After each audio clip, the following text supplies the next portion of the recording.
দাজ্জালের কোনো দেশ সেইভাবে বলা যায় না যেটা দাজ্জালের দেশ। দাজ্জালি মতবাদ যেখান থেকে সূচিত হয়, যারা প্রচার করে বা করেছে বা করে যাচ্ছে, তাদেরকে দাজ্জাল বলা হয়েছে। মানে কোরআন শরীফের আয়াতের আলোকে আমরা প্রমাণ করেছি কারা দাজ্জাল। তো মতবাদ যেখান থেকে সূচিত হয়েছে এবং দুনিয়ার বিভিন্ন জায়গায় প্রচারিত হয়েছে, সেই জায়গায় হয়তো আমরা আছি, ঠিক আছে, কিন্তু এখানে যারা বসবাস করে আহমদী হিসেবে, তাদের বেশিরভাগ বাধ্য হয়ে এখানে এসেছে। আর কোরআন শরীফ বলে যে তুমি যদি ধর্মীয় কারণে বাধ্য হও, কোনো জায়গায় তোমার জন্য জীবনকে দুর্বিষহ করে তোলা হয়, তোমাকে শান্তিতে বসবাস করতে না দেয়, তুমি তোমার ইসলামী শিক্ষার হেফাজত করতে না পারো, আজান দিতে না পারো, কোরআন পড়তে না পারো, মসজিদ ভেঙে ফেলা হয় এবং ধর্মীয় স্বাধীনতা যেটাকে এক শব্দে বলা যায় সেটি না থাকে, তাহলে কি করতে হবে?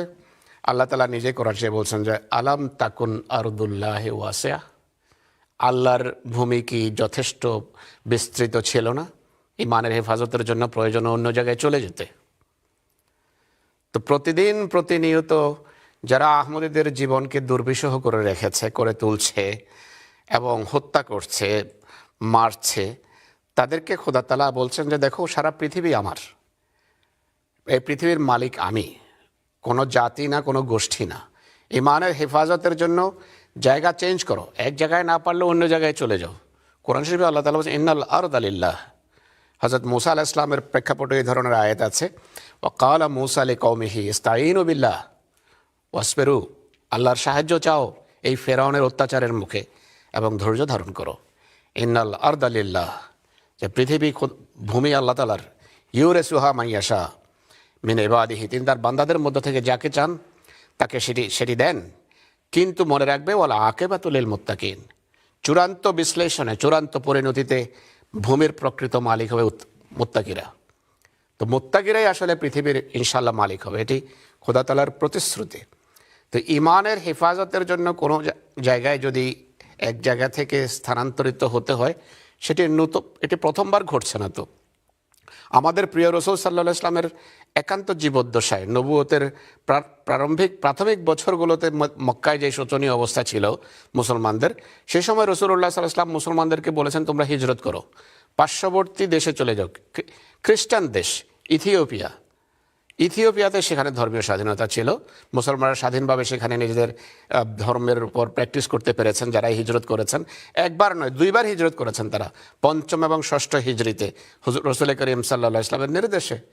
তো এই আপত্তি যদি আপনার সঠিক হয়, তাহলে আপনি হযরত মুহাম্মদ সাল্লাল্লাহু আলাইহি ওয়াসাল্লাম এবং মুসলমান সাহাবীদের বিরুদ্ধে আপত্তি করছেন যে খ্রিস্টানদের সাথে এত সখ্যতা কেন গেলেন সেখানে? শুধু এটা না, এই এলাকায় জামাতে আহমদিয়ার সদস্যরা যে হিজরত করে এসেছে, এখানে এসে তারা ধর্মীয় স্বাধীনতার পরিবেশ পেয়েছে। খলিফাতুল মসিহ রাবে, চতুর্থ খলিফাকে আমি নিজে একটা অধিবেশনে শুনেছি, তাকে এক্স্যাক্টলি এই প্রশ্ন করা হয়েছে। প্রশ্নকারী মনে করে যে কোনো উত্তর নেই আহমদীদের কাছে।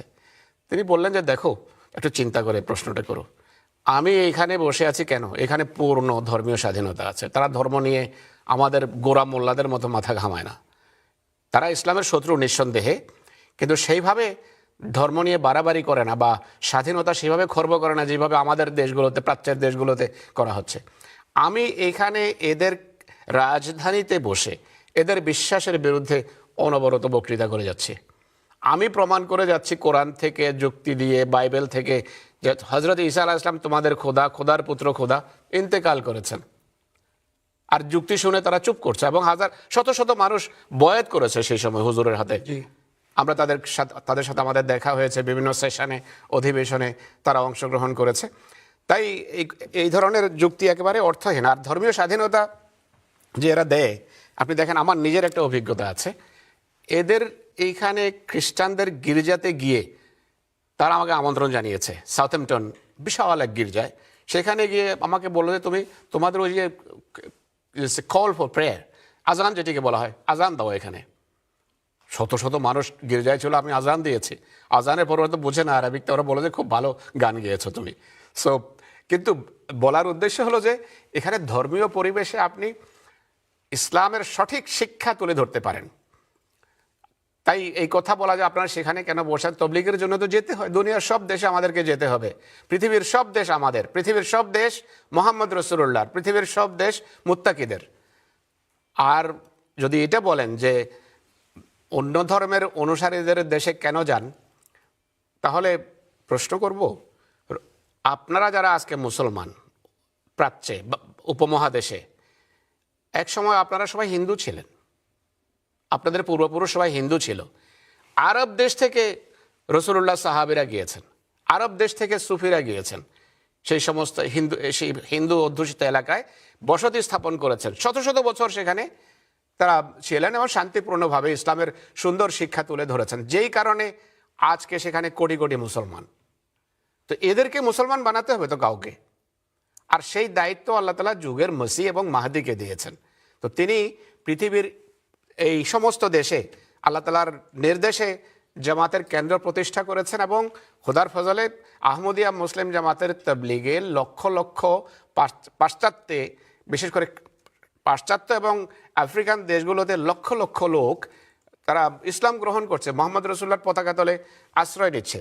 তাই এইভাবে বলা ঠিক না। ইসলামের অনেক এমন বড় বড় মুফতি আছে আরবে জন্মগ্রহণকারী এবং সেন্ট্রাল এশিয়ায় জন্মগ্রহণকারী, তারা ফতোয়া দিয়েছেন যে কাফেরদের দেশে ধর্ম প্রচারের জন্য, দাওয়াতে হাকের জন্য যদি থাকতে হয় অবশ্যই থাকতে হবে। আমার কাছে নির্দিষ্টভাবে ফতোয়া লেখা আছে।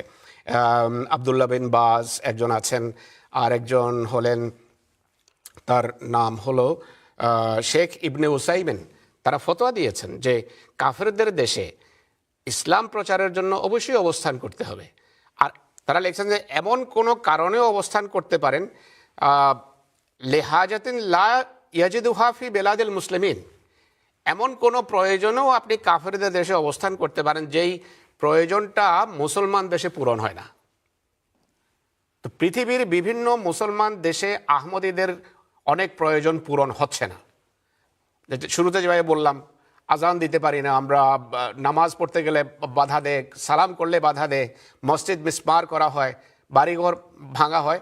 তো ইসলামের প্রসিদ্ধ মুফতিরা এই ফতোয়া দিয়ে গেছেন, আরবরা এবং সারা পৃথিবীতে স্বীকৃত লোকেরা, যে ধর্মীয় প্রয়োজনে অবশ্যই আপনি এক জায়গা থেকে অন্য জায়গায় স্থান পরিবর্তন করতে পারেন, আর এর ভিত্তি পবিত্র কোরআনে।